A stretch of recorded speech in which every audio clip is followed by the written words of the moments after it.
It's 11:11 on my clock. That's exciting. Ooh. Seth, it is such an honor to have you here today. I just consider you to be such a dear friend, spiritual guide. And I think we met how many years ago?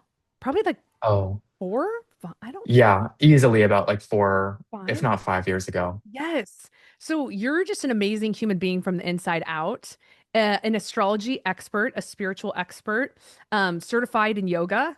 Is that how you say? Am I saying that correctly? Yeah, I'm a certified what's called registered yoga teacher with the 200-hour cohort. So there are different levels. The next for me will be the 500-hour cohort. Yes. And you did your training for yoga. Where were you again? It was, I was in the Sacred Valley of Peru about 2 years ago now, which is surreal to say, but it was a really beautiful and spiritually charged place to be very immersed in the yoga, breathwork, meditation training of it all. that's incredible. I remember when you went on that, I was so impressed and excited to hear how it went. And I think it's beautiful that you incorporate holistically all these elements into one practice. Is that how Mhm. you would, did I catch that right? Like, is that how you would phrase it Yeah. into like a practice of life? No, absolutely, because my philosophy is always trying to approach each pillar of health and well-being, whether that's spiritual, emotional, mental, or physical. And so I want to have practices that I live out in my daily life that I also can offer to people that I work with that kind of speak to each of those pillars in a holistic way. Sometimes it's more targeted if there's like a more maybe deficit in one area compared to another. But Totally. yeah, having something that fits everything is the goal for me. Yes. And I very much align with that energy. I think we are made up of Mhm. a lot of things happening simultaneously. And so when there's Mhm. something awry in your life, I'm always like, let's open the hood, let's open the trunk, let's open every Yeah. part and kind of look around and get really curious. And that's why I think it's really exciting to have such a great friendship with someone like you because you've got such a curiosity about the Yeah. world, about self. Deeply, deeply Yes. curious. I love to Yes. know like what makes people tick. Oh yeah. Why are we the way that we are? I mean, I'm Yes. never not asking huge life questions I do about that too. what we're doing here, what the point of everything is. It's Yes. what really drives me at my core. Yeah, I go deep quick and I try to be boundaried with it and I try to do it respectfully. So I'll take a temperature check with people. You don't want to Mhm. like go way too deep too fast, like go behind a horse and get bucked, but I Yeah. do enjoy going deep. That's something I think This we is align on. why, yeah, Yes. we connect so much, I think. Yes. And Scorpio moons, which we're going to get into a bit. We're going to get into this. Yes. So, I would love to open up and speak on astrology. And I'm curious how long you've been doing it for. It's been a little over 8 years now. Wow. Since, is that right? Yeah, since 2018. So a little over 8 years now. Incredible. And the first thing I want to address, and I obsess over this, I don't know why, but when I speak to somebody who's not privy to astrology, there is such a stigma about Mhm. it. Usually, they're like, "Ugh, no, not for me." And I wanted to open up with that today. If someone's watching this going like, "I don't believe in this, that's pseudoscience." What is your opinion on it? In my mind, I think the biggest misconception in astrology today is the constant conversations that are happening that are very often well-meaning when Yes. somebody asks, "What sign are you?" Or, yeah, there's just this idea of you only are where your sun is, where you have the Right. various planets in your birth chart. And I think it is so important to dispel that myth Yes. because the beauty of astrology is the reality that we all hold Yes. every single planet, every single sign, every single house in our Hmm. birth chart. We express the archetypes, the principles of all of what we just talked about Hmm. in some way, shape, or form. It's Yes. just really a matter of figuring out what house aligns to what sign so that Yes. you can really laser in on where that particular expression that might not have any planets in it Right. is actually coming through for you. Everyone is every sign. Newsflash. Yes. In Yeah, we some are area of your complex, life. Newsflash, multi-dimensional human beings. Yeah. the family member I mentioned previously, Sagittarius sun. Okay, so you're like, Mhm. wow, adventurous, traveling, philosophical. The entirety of the rest of the chart is like Capricorn and Cancer. Yeah. So they'll be like, Lucy, I'm born to be mild. And I'm like said no Sagittarius at literally ever. Yeah. So when someone says what's your sign, just to kind of explain this further, they're asking you what's your sun sign, which tells Yes. us a lot, but it doesn't Yeah. tell us everything. I can't tell you how many people are like, I'm a Taurus and my husband's an Aries. Okay, you know what I mean? Like that's not Yeah. necessary. And I googled it and it said those are not compatible. Well, we need to see what's going on with Mercury. Like we need to see the whole shebang. We Yeah. The got to full see the whole picture. chart. If I had a t-shirt, it would say, I got to see the whole chart. Hmm. That's like I say it all the time. I got to see that Anytime whole someone chart. asks me that question, Yeah. I am always now like, what sign am I? I'm all 12. Oh, I love that. We should make that So are you. merch. Yeah. And guess what? You are too. So if you don't like Yeah. Virgos, sorry, you've got that somewhere as a theme in your life. Somewhere. Yeah. You know, I have the same philosophy with this as I do a lot of other things in my life because a parallel that I've experienced directly, Hmm. where my entire family was basically against therapy until they saw me going and the results of that internal work that I was doing. And I Yeah. think of it the same way for astrology, where I'm not here to try and convince people of the validity of astrology, but I am here to show through leadership, living it out by example, the power and the value that it can have when you work with it. Yes. And it can be quite powerful. So I find Yes. myself like I don't actually need to like convince people very, very much about it because it's just like look at the example, look at the material. I always I always say if I looked at the weather and there was a meteorologist and they said, "Hey, it's going to most likely pour rain on August 22nd." I'm not going to plan my outdoor wedding on that day. I hope not. Or if I do, I'm going to have an indoor plan B locked and loaded. And that's how Yeah. I look at astrology. It's like a forecast. Yeah, absolutely. I like to think of it as a forecast, as a mirror. It's not Yes. controlling us in any way, but it is mirroring back the experiences and themes that we're navigating at any given moment in time because it's all cyclical. Nothing is really that new. Right. And let me ask you this question. Is there such thing as bad someone having bad astrology? What's your opinion on that? Uh, I don't think there is a such thing as bad astrology because that inherently comes from a linear or binary point of view. And I Yes, just firmly believe that time is not linear and we don't live in a black and white world. we It's a don't. very multifaceted experience that we have. So there's always something bad happening, just like there's always something good happening. And we shape our reality through the perspective that we have. So if you are focused on having a bad chart, Hmm. you will manifest yourself a bad chart. That is And it's the beautifully same stated. thing with the inverse. Yeah. Yes, sorry to cut you off. That is beautifully stated. I think if you put that energy out there, it's going to come right back to you.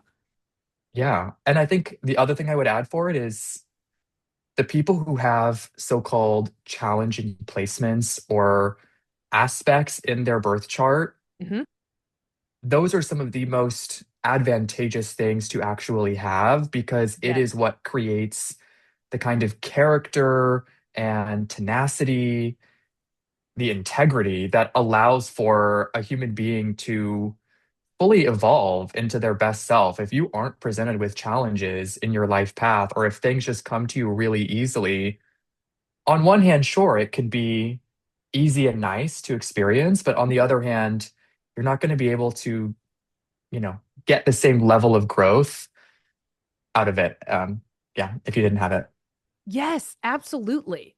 I mean, I'll use myself as an example. I have like a lot of placements that are impatient, and I've learned Uh-huh. over the years to befriend my impatience.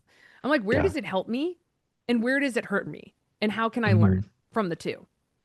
Yeah, you're very good at starting something, Yes. at moving into something. That's something that I respect and inspired by so much because I don't really have that quality very much in my own self. So I'm always seeking out people who do that to, I don't know, like by association, by proxy, hopefully like take on some of that quality myself. Yes, I love that. What do you think about talking about the 12 signs, 12 Yeah. houses, and 12 planets? If I say the sign and Yeah. you describe them in an adjective. I love it. Let's do that. Okay. Yeah. So which one do you think we should start with? House, planet, or sign?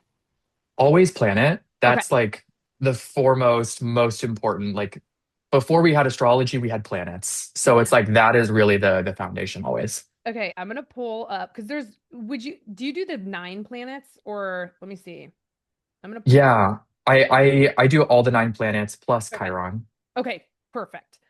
Alrighty. So I got my little chart up here. Okay, wonderful. Sun, It's your essence. It's the way that you see yourself within love, moon, your emotional landscape, the ebb and flow of feeling, beautiful. Mercury, your mental process, how you ingest information, how you process it, and how you communicate it back out into the world. lovely. Venus, Oh, it's your taste and your desire, the planet of yes. love and relationships, Love, Mars, your motivation and your will, the things that drive you to express your physical energy and sort of energy in all forms. Jupiter. Planet of growth and expansion traditionally, but as I've worked with astrology more, I also now coin Jupiter as a planet that deals in your belief system much more than I used to. Like what you believe in is what Jupiter shows you in your chart. Ooh, I love that. I had not considered that. That's Oh really yeah. nice. And it makes sense. Okay, Saturn. Oh, daddy. Daddy, the Saturn is the So planet of true. responsibility and maturity. And I mean, if you ever want to co-create the life that you've been dreaming of, work with Saturn because that's going to get you there. I love that. Uranus. Yeah, planet of agency, freedom, and independence, the ways in which we break free from our literal or metaphorical shackles. Mm. Neptune. Oh, love. Yeah. The planet of moving from the state of I to the state of we. How do we dissolve the ego, the me and here effect, into the we are out there effect, recognizing interconnectedness of all things? Beautiful. Pluto. Traditionally called the planet of transformation, but on a deeper level, the planet of power and Yeah. of facing our fears. Yeah. That's really nice. Chiron. The wounded healer, Yeah. my best friend. Oh, do you mind sharing your Chiron? I forget, or you don't have to publicly state it. Some people don't want to. No, I have my Chiron in Libra, as would anyone else who was Oh. born in 1996. True. Yes. Okay. So my peeps have Chiron Leo, kind of being yourself, Hmm. being theatrical, being out there, a little bit Yeah, wounded by that. Wow. Oh, a Libra. That's beautiful. Okay. So next, do we do signs or houses? definitely signs, Okay. because the houses were built from the framework of the signs. And Okay. honestly, the signs and the houses have a lot of overlap when you start from the beginning. So Aries has a lot of overlap with the first house significations. Yes, absolutely. Absolutely. Okay. So we're going to start with Aries. So, first sign of the zodiac, baby of the zodiac, sign of the warrior archetype. Yes. Deeply curious, not given enough credit for how mercurial that sign actually is. There is a voracious appetite to experience life. Yes, definitely. Taurus. The sign of the bull, I believe. Yeah. Um, yeah, it's the sign of values, of embodied experience, primarily rooted in the sensory physical experience that we have. Yeah, which is why it's often associated with things like material comfort. Gemini. The twins, the adaptable, flexible chameleon that can adapt literally to any conversation, any room that they're in, and always needs a mental stimulant to be able to feel satisfied. Absolutely. Cancer. Yeah, the sign of the mother, the sign of the caretaker, the nurturer. It's that energy of when we feel and crave safety, security, and stability, especially within our home and family environment. Absolutely. Leo. The sign of the sun, my Yeah, I was personal gonna sign. say we are honored to Um, be in the presence of a Leo we right now. we love the We love Leos. It Leos. is Yes. the performer, the lion, the Hmm. literal sun. So there is insane power that Leo has to not only make themselves seen, but also to make others feel seen. The power of visibility is inherent within Leo. Yes, and they're quite inspiring in that way. Hmm. Absolutely. Yeah. Virgo. The sign of service. Hmm. Uh, the perfectionist, as some people would call them, Hmm. extremely good at assembling a puzzle. So if you ever need somebody who is going to understand every single working part of a project or something that needs assembly, you go to a Virgo for that. My dad, for sure. Mhm. Libra. Oh, yeah, the sign of relationships, of balance, of the scales. And interestingly, the sign where Saturn is exalted. I didn't know Saturn that. loves to be in Libra, even though it's technically a Venusian sign, which tells us that this sign is very oriented around the quality of justice. Oh, that makes sense. I mean, it's the scales, it's balance, keeping Yeah. equal sides, seeing all Hmm. parts. That's beautiful. Scorpio.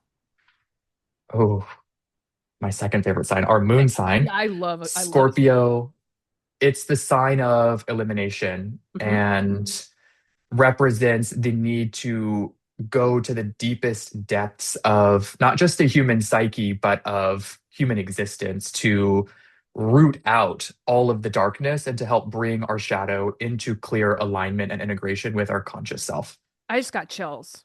I mean, it's really the sign that looks into the darkness is like, I'll go and check it out. Yeah, I'll be the one to be. completely unafraid to do so. Yeah. Yeah. Sagittarius.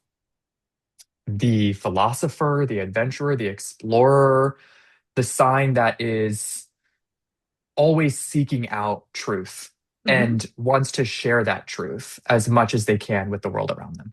Yes. Capricorn. The goat, Yeah, literally. literally. They've got it going on. Yeah, Yeah. they are. Capricorn is extremely good at not just getting where it wants to go when it comes to like ambition, but Hmm. also seeing clearly each and every step that has to happen in order to get there and being willing to do the work to make it happen. Yeah. That's absolutely accurate. That second part too, like just getting grinding. Yeah. Um, Aquarius. The revolutionary, Hmm. the sign that's often called like the weird one, the Hmm. one that's sort of like on the fringes of the mainstream, but Aquarius is a sign of community and collective equality. So in actuality, it's about being able to decenter the self in favor of centering the collective and sort Yes. of everything that goes into that process of, yeah, collective priority over individual priority. Yes. If I ever meet an Aquarius who's lost in life, I'm like, lean into your altruistic side Yeah, and you'll really feel some purpose there. fly your Yeah, freak flag. yeah, fly it. Oh my God, I love Aquarius. Pisces. The lover, the Yeah. romantic, the spiritual guru. This is the sign that closes out the zodiac and teaches us about how to let go, that there is Yeah. no such thing as anything permanent. Everything is temporary. And Pisces reminds us to embrace and fall in love with everything because it's not here forever. Yes. I have so many female Pisces friends and they're just the best. I love them dearly. So dreamy, Yes. so Kind. ethereal, poets, kind, Yeah. visionary, like artists. They are, yeah, the cultural lifeblood of Yes. our society. That's a great way to put it. All right, we'll launch into the houses now. First Yeah. house. It's the body, the self, Hmm. it's your goals, your motivations, it's where your ascendant is. So everything else in the chart goes back to the first house and is filtered through that part of the chart. There is no place in your chart more important than the Hmm. first house. And people love to make the joke like, "Oh, I'm a yellow rising." Like they're joking. They Yeah. say a rising. This is your rising, everyone. The first house is how the world sees you. Exactly. Also known as like what you said, the proper term ascendant. Yes. You could Yes. contrast it to your sun. If the sun is how you see yourself, then the ascendant is how other people see you. Yes. Second house. is your personal values, Hmm. your natural gifts and talents that allow you to work well. It's your wallet, the way you Hmm. make money, the way you spend money. But when you boil all of that down, it is your connection to a quality of worthiness. How Yes. worthy do you feel? Because that then can determine if you're going to be living an abundant, rich life or if you're living a life of scarcity and lack. Hmm. So if you see a lot of planets clustered in your second, perhaps your life's mission is to feel worthy, explore self. Yes. Yeah. Third house. It's the house of communication preferences, which is different than Mercury because Mercury shows us how we process information, Oh. but the third house tells us how we prefer to actually communicate. So slightly different in that interpretation, but it does show us sort of the ways in which we'll tend to gravitate towards kinds of conversations, areas of conversation. But it primarily deals in your local environment. So as a child, it's your cousins, your siblings, the people that you're growing up with that teach you how to be a social human being. Yes, And as you're yes. an adult, it tends to be more about, your local area that you live in, your neighbors, the people you meet at the grocery store, the laundromat, that kind of thing. Wow, I love that difference between Mercury and three. That's really Mhm. interesting. Fourth house. The house of private image. It's the house of foundations, of belonging, of home and family. So really the roots of the entire chart. Hmm. Fifth house. Creative self-expression. It is the place where we find our inner child. So I always say that the fifth house is where you go to find playtime. Yes. And that can be everything from making art to also going on dates because Yes. that experience of pleasure in romance and like the dating world in general is found in the fifth house. Yes, absolutely. Sixth house. The house of work, Yeah. Yeah. habits, physical health, daily routines, pets. It is Oh, more pet. mundane, but it's necessary in order to kind of build the career or the life that you're looking at. Yes. Seventh. The house of relationships, Oh, yeah. commitments, boundaries, and in extreme cases, enemies. Wow. What a juxtaposition. House Oh of yeah. partnership, and then it could also be your greatest enemy. Yeah, I Oh know. my It's just a God. mirror for our first house, so we Yeah. can learn more about ourselves through those one-on-one dynamics. Yeah. Eighth. Mm, okay. The eighth house is traditionally other people's money. Yes. So loans, inheritances, mortgages, all that jazz. Hmm. It's called the house of sex, death, and rebirth in ancient astrology, which is technically really just about like anything that's not built on capital T truth gets destroyed. Yes. And then you get to have that phoenix rising from the ashes moment as you untangle what is truly yours Hmm. versus what has been either instilled or indoctrinated into you from an early age. So whenever you're dealing with the eighth house, you're often dealing with an exploration of the psyche and the shadow.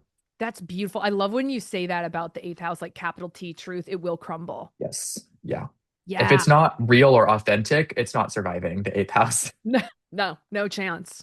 Ninth.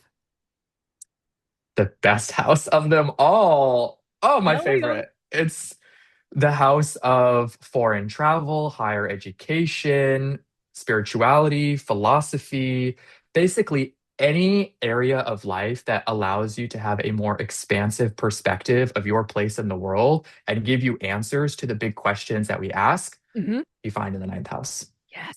I've got several planets in that house. I love it too. I'm a big lover of that house. Yeah. 10th. The house of public image, so of reputation, legacy, career, and for many people, also parenthood. Yeah. Oh, that's beautiful. Like the way they Mhm. would parent. Yeah, many Oh, people don't have the passion to choose a career path that's all about climbing a corporate ladder or yeah. whatever work that they're doing. It's really about they want their impact to be the children that they have, that they raise, and that they pass on their values and everything else. Oh, I did not know that. That's really interesting. Mhm. 11th house. The house of community, of social networks, in ancient astrology called the house of hopes and dreams. Hmm. It's really where you go as a sort of relational environment to become inspired, to dream bigger, and I mean, it's very maybe cheesy to say, but it's like you are the sum of your parts. And that's Yes. why the 11th house is the way it is. I love that. And then finally, the 12th. Mm, very intimately familiar with this one. I've got many important placements in my 12th house. It is the Yes, you house do. of closure, of endings, of rest, introspection, mental and spiritual health and well-being. Hmm. It's, yeah, where everything goes to dissolve and merge with Hmm. collective consciousness. So Yes. it's a very intangible, metaphysical, esoteric kind of environment that you're working with in that area. I have a family member with a stellium plus, which means three or more planets in that house. It's going to be a lot Yeah. of concentrated energy. And they are very tapped in, almost psychically. They don't Yeah. really admit it, but it's so obvious. They're tapped right into that collective consciousness. They know Hmm. things, their instincts are sharp about people, activities, like all that kind of interesting knowledge. Yeah, it's a very magical place. Yes. Yes. Okay. Seth, thank you. That was amazing. I was wondering what your thoughts are if we pull up a chart for people to look at so we can Yeah. kind of show. I'm happy to show mine. I'm happy to show, like, what Yeah. chart do you think maybe I shouldn't show mine. Maybe we should show Ah, like I know I have your chart ready and available, but I'm happy to do we another can one do, you know if what?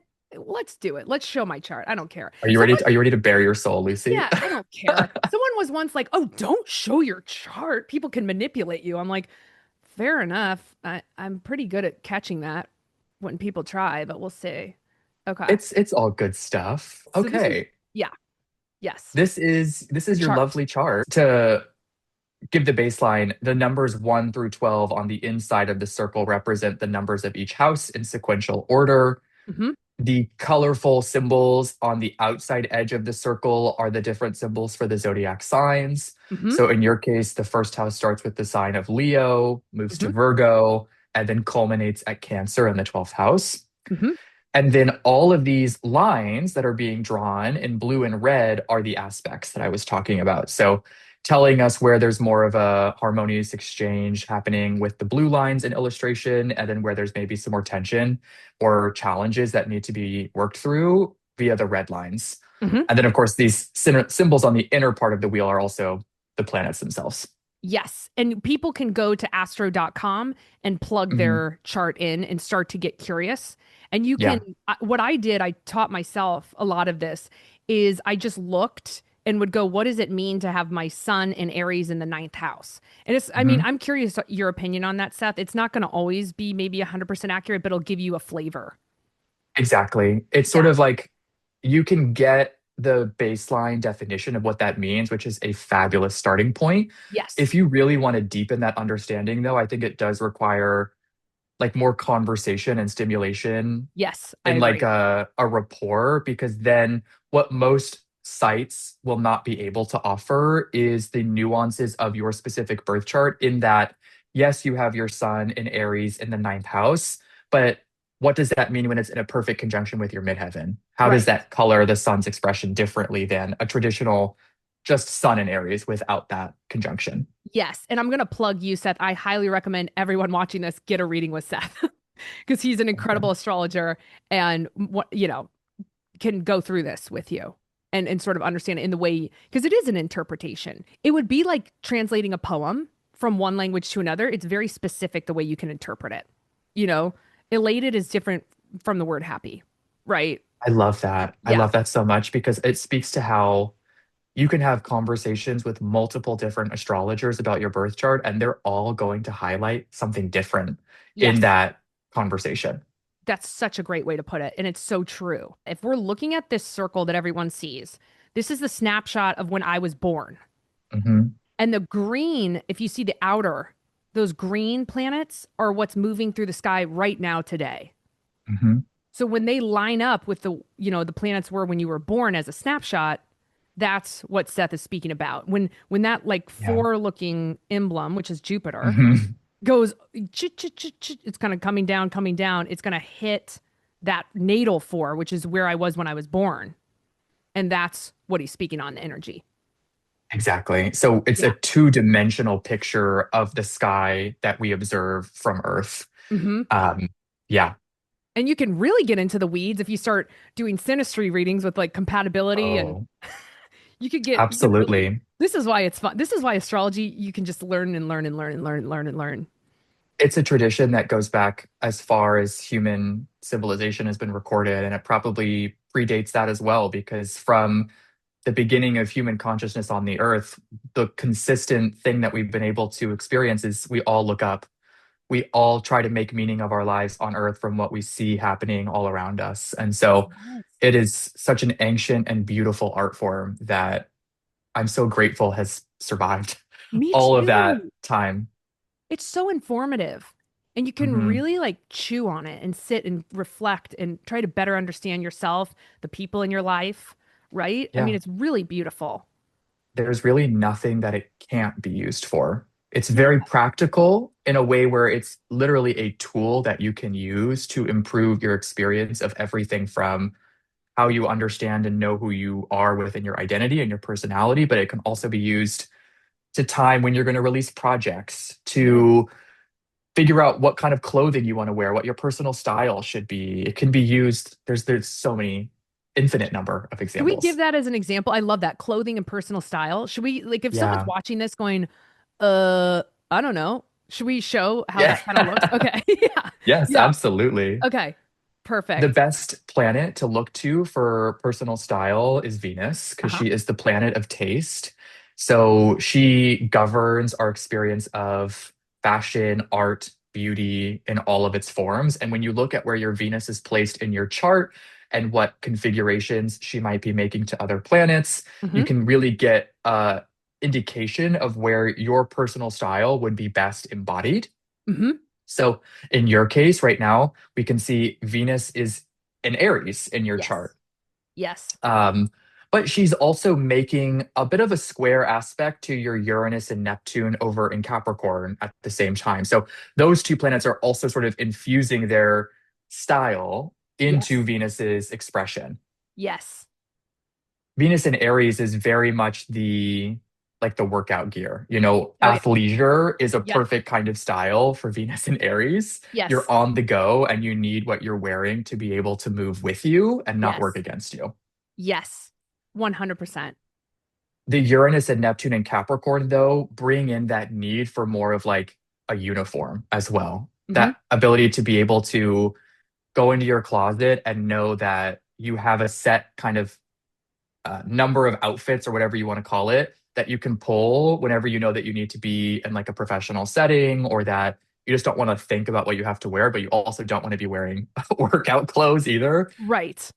Yeah. I dress fast and I have a pretty eccentric taste, if that Mhm. makes sense. With, I think the ninth house pulls a lot of that in. I don't Yeah. like dressing like other people at all. And I just stick to what I know and I just put it on, if that makes sense. I always think of you as the embodiment of like pink and red. Yes. I've never really seen you not wear Yeah, some form of pink and red. I'm wearing it right now. It's that Mars energy. Yeah, I like pattern prints. I love red. I love bright. I'm just like Yeah. boom. And I do not fuss around with what I have on. I can get dressed in Yeah. 5 seconds. I know exactly what I'm wearing. Yeah.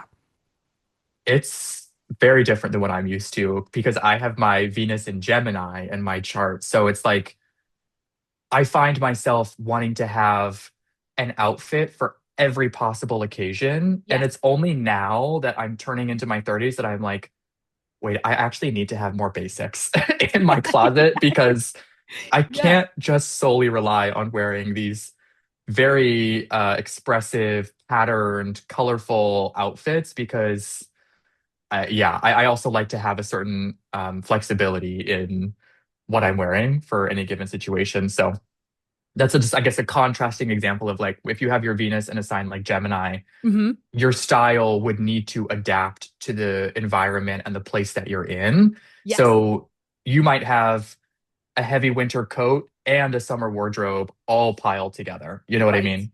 Right.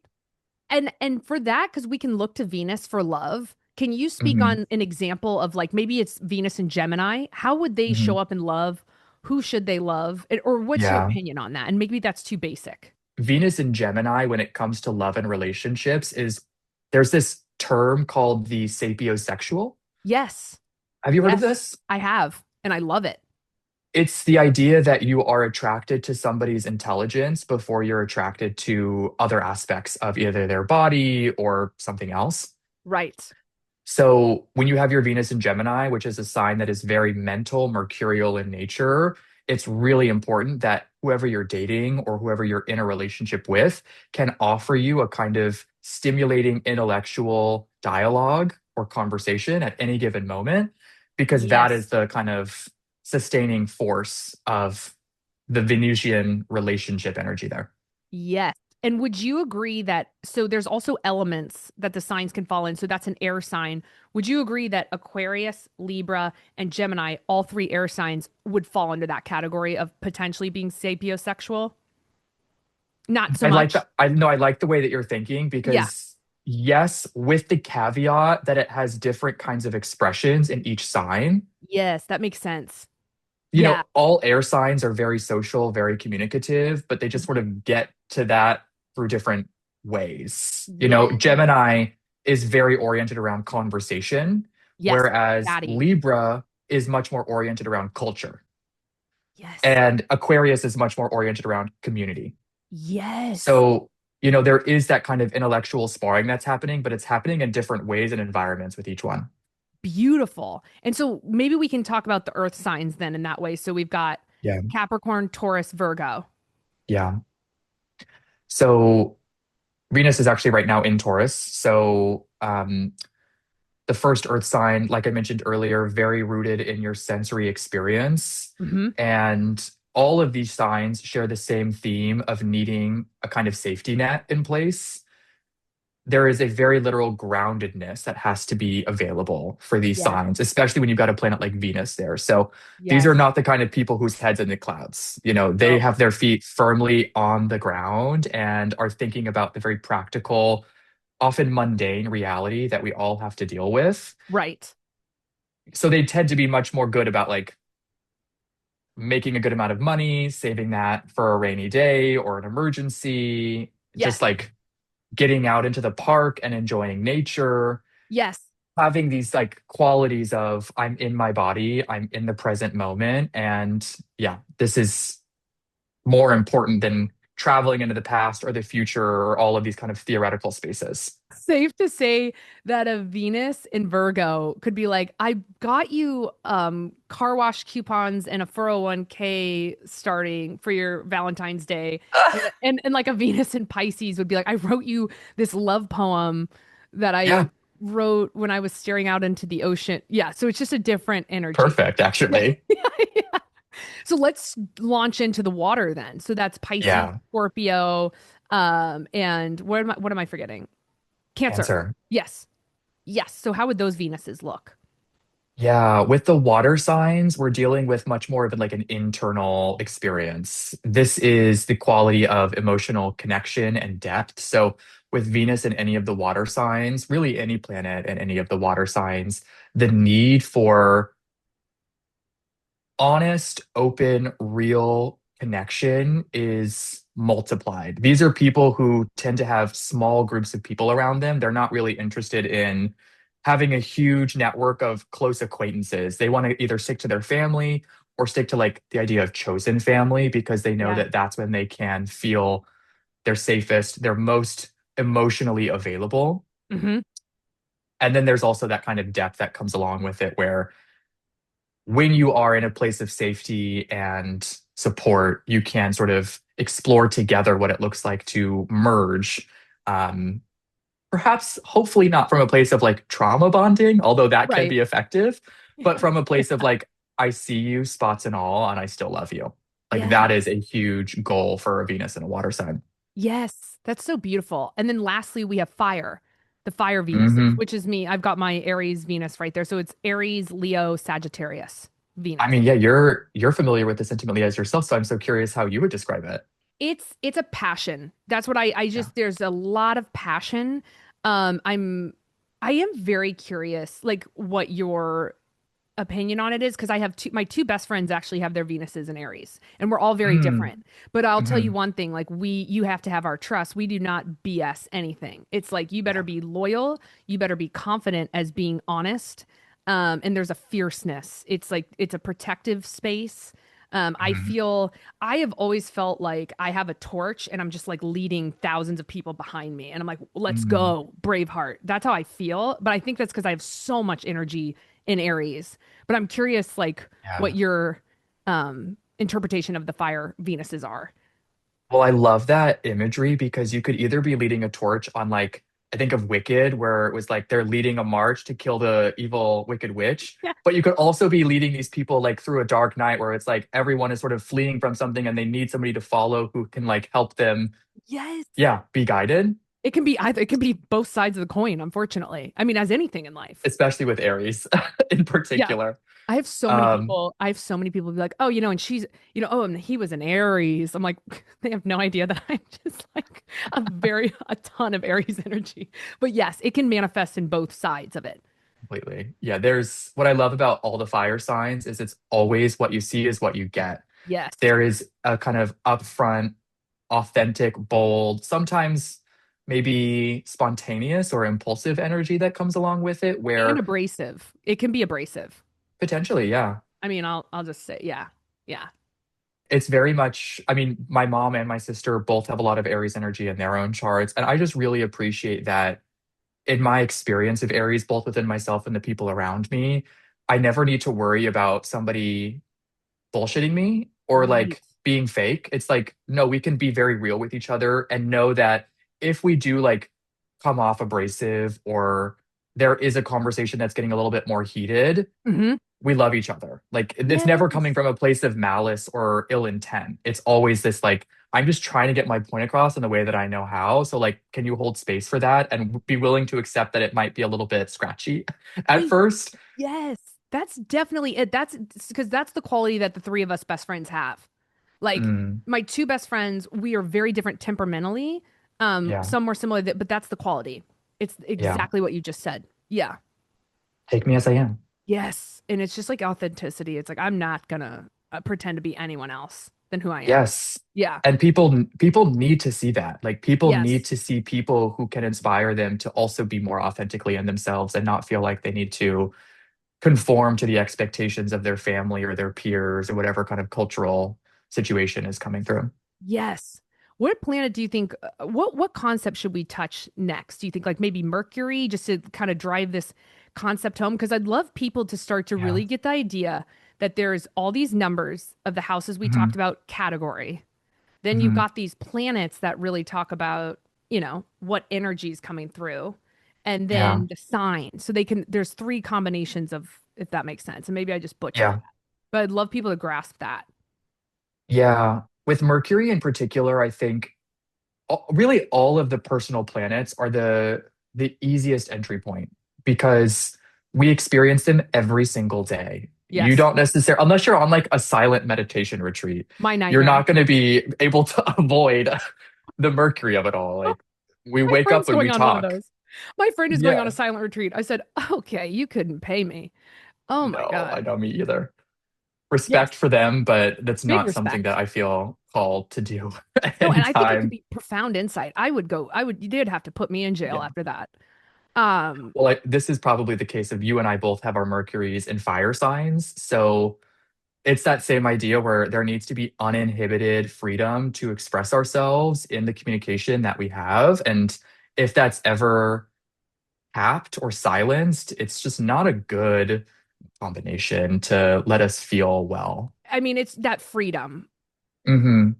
I really value freedom. Yeah.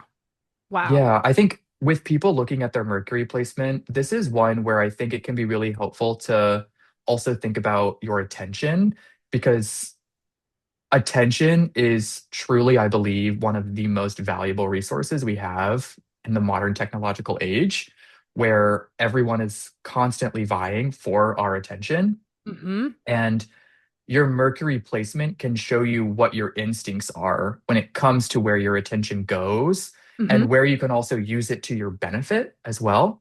Yes. Um, Yeah, so every sign is sort of like a double-sided sword. Like there's always a shadow side, there's always a light side. So you can kind of see both maybe experiences where you might have been operating on that more unconscious shadow side, but then what are also the gifts that you can then transmute that into as you bring more awareness and consciousness into it to embody more of that light side experience. I use that as a therapist all day long with my clients. It's like, what's your superpower? Yeah.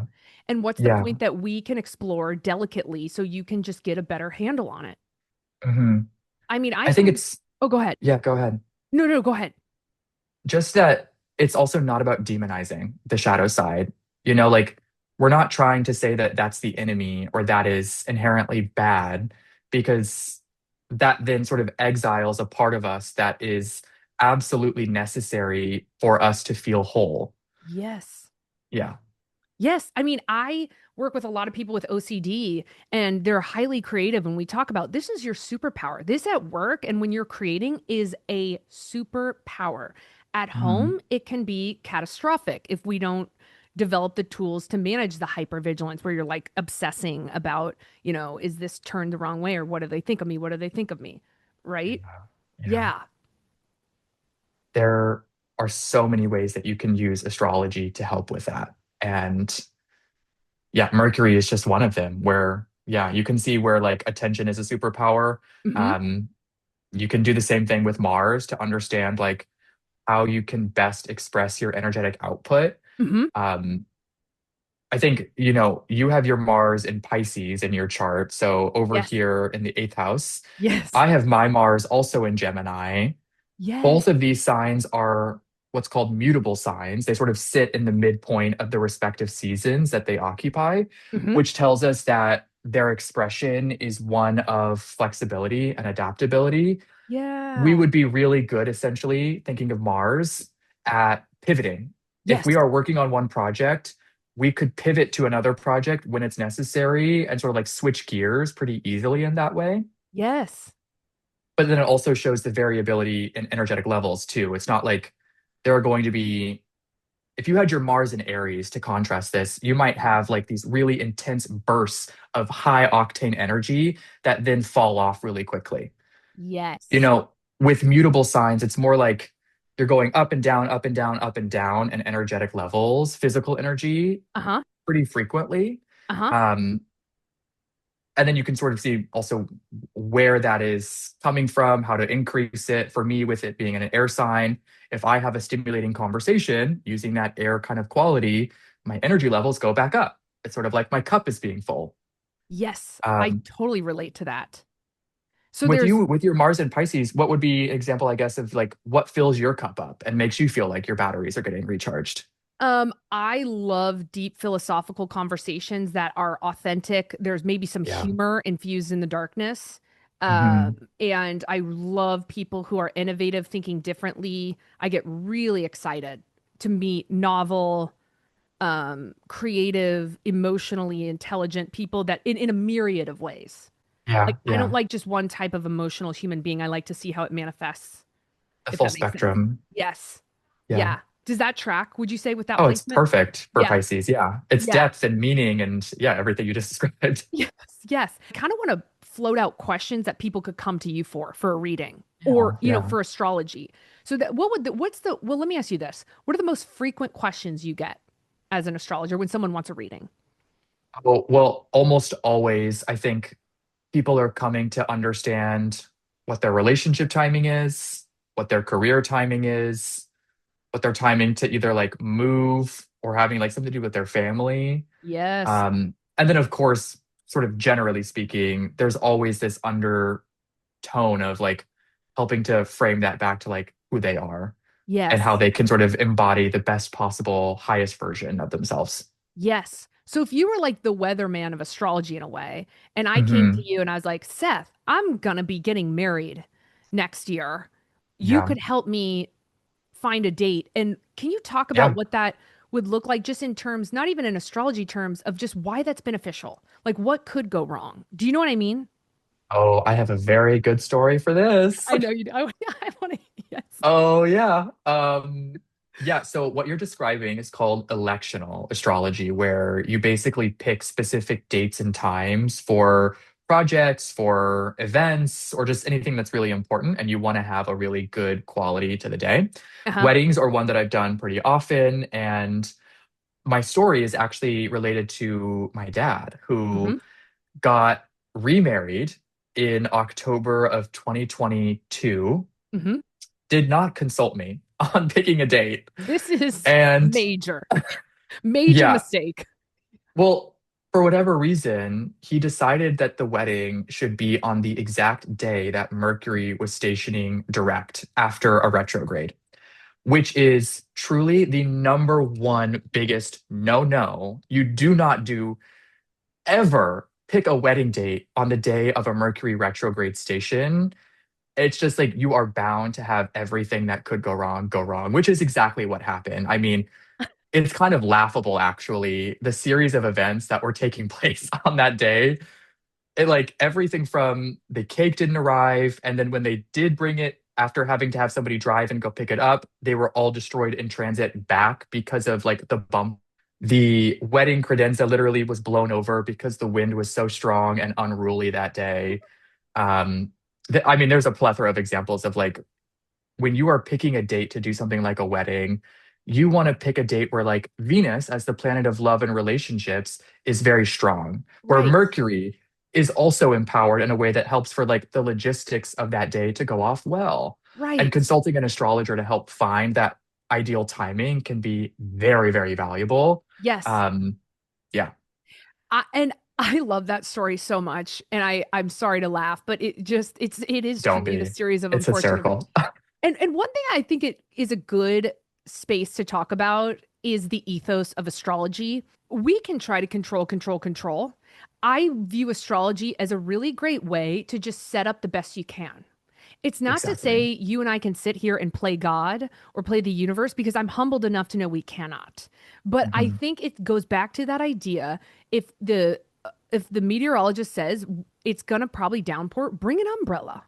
Don't wear Yeah. your $800 leather new shoes. Not that you would, you know what I mean? Just be a bit more mindful.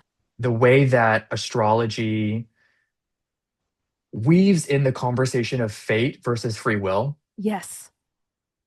Personally, this might ruffle some feathers. I don't Oh, know. let's ruffle them. I believe in fate and Hmm. destiny. And like when we have this lifetime, Hmm. there are things that are scripted in a way that is necessary almost as like what our souls chose to experience as part of coming into this body and this life and this time. Yes. However, within that fate, there is also free will. You can choose of your own free will to either work and grow or sit and stagnate. Yes. You have the ability to choose your own adventure, but it's within the structure that's also given to you by the idea of fate. So you're not necessarily working in total chaos. There is still sort of like a rainbow bridge that you are moving down, and you're just deciding which lane you want to take. Is it the slow lane? Is it the fast lane? What is the quality of that free will in the container of fate? Yes, that's such a great way to think of it because I really resonate with that a lot. That aspect of Hmm. free will can kind of jostle it up. Hmm. You could even digress really with that free Yeah. will. For me, it's really helped to also release that idea of control because from a very early age, I have always felt this sense of like, I need to feel like I'm in control of things, whether it's in relationships or in the work that I'm doing. And as I've gotten older and I've learned more and practiced more of the astrology, then I'm much better now at just kind of surrendering to whatever is going to be, and I trust that it will be in my favor. And at the same time, it doesn't mean that I'm living a life of passivity.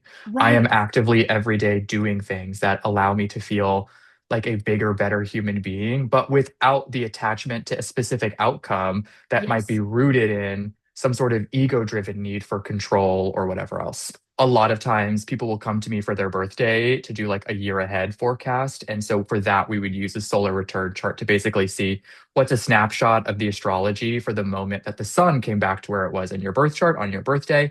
And then that's sort of the blueprint for what the year's themes will hold for you. Yes. And how could someone utilize that? Like, can you give a specific where that Yeah. could be super beneficial? I think it's always really good for like planning the year out because I Mm-hmm. work with a lot of people who are in their like 30s, 40s, and 50s. And so Yes. there tends to be a pretty good like routine that's already established, but also there's a lot that people are constantly moving through, whether it's planning a move or a job change or even more like smaller, shorter term projects. And so with a solar return chart reading, you can really map out how you want to approach the year so that if you do have a set list of things that you're wanting to accomplish or that you maybe have like personal goals, you can organize yourself in a way that allows you to flow Mm-hmm. rather than to kind of like swim upstream, if that makes Yes. sense. Like you Yes. don't want to be giving your energy to something that's not going to be returning the favor. No.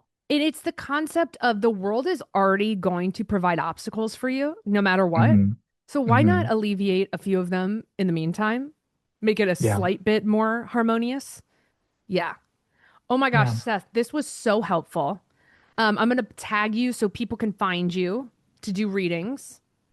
I'd love to have you back on. If you have questions, anyone watching that you would want to see in a further episode or anything you want us to clarify, would love to do another episode. Yeah, there's so much to explore. It Yeah. could go on for We just hours and scratched the days and days. surface. I mean, I mean, yeah. we've been learning for years, you longer than me, and it's just you can't learn enough. And you really get Yeah. into the creative flow state with it. And like we talked about, start interpreting your own sort of Yeah. instincts about a chart, about an instance. Yeah.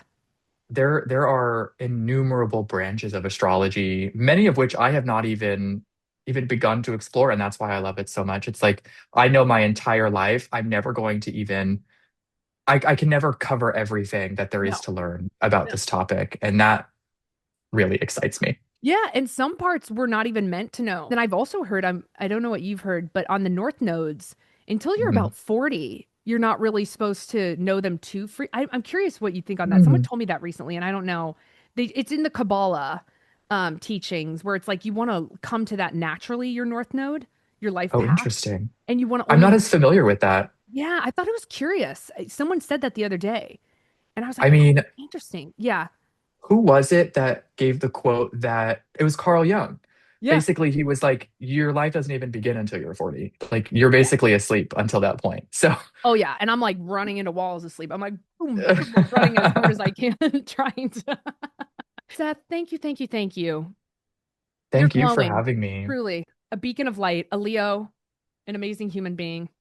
You are one of my favorite people to talk about and to talk with and to just, yeah, exist nearby, even when it's virtual. You bring such a beautiful light into everything that you do, and it's so palpable. So thank you for also having me and for sharing it with Oh my everyone. gosh, I feel so blessed to know you, and I feel the exact same way about you. It's just such an you're an amazing human, and I love talking with you. So I can't thank you enough for spending the time to talk with everyone watching.